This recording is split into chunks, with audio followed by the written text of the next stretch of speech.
On site, it is important to space out staff in ways that maintain social distancing measures. However, if space is tight, consider having a signal to enable staff to safely pass each other in the work area. A thumbs up ensures that both parties have understood that a team member intends to walk past, and make sure that others will keep back during this time. Encourage employees to speak up and announce their intentions and movements in the work areas to teammates, especially if movements will affect those around them. On archaeological sites, the work area is always changing as work progresses. Make sure the project officer has clearly briefed staff on how to move around the work area on a given day.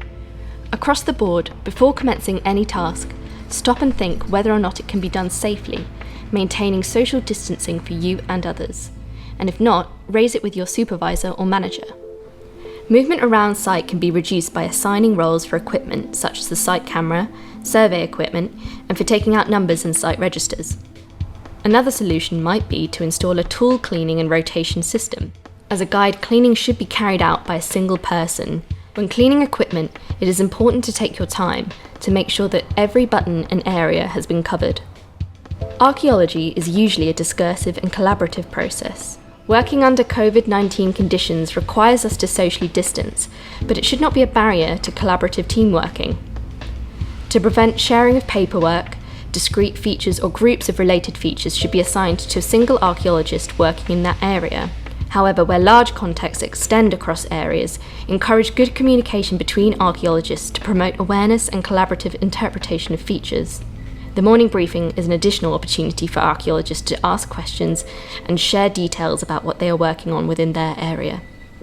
Empower people to solve archaeological problems in their work areas and encourage them to make decisions between themselves about how to approach a task and maintain social distance. Patience and foreplanning is required, and in some cases it might help to organise areas for staff to complete paperwork whilst these tasks are being undertaken.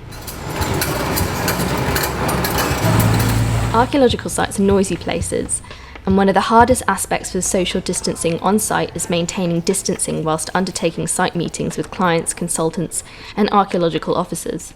Plan your meetings at times when you know that machine work or plant movements will be at a minimum, for instance at break times, and make sure that the team and visitors are aware of time limitations in order to maximise meeting time on site. This is also true of training and toolbox talks. It may help to make greater use of visual aids, flip charts, whiteboards, or technology to deliver information and training to individuals. Here, we have recorded short ad hoc training videos filmed on smartphones to help staff familiarise themselves with the equipment and to act as an aid memoir for managers and supervisors while giving training.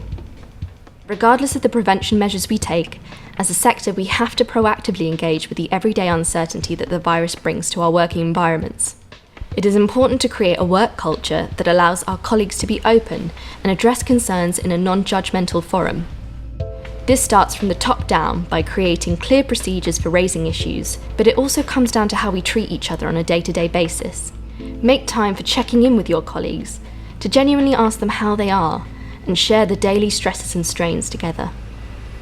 As ever, being able to do your best at work also means looking after yourself and your mental health. Self-care isn't selfish.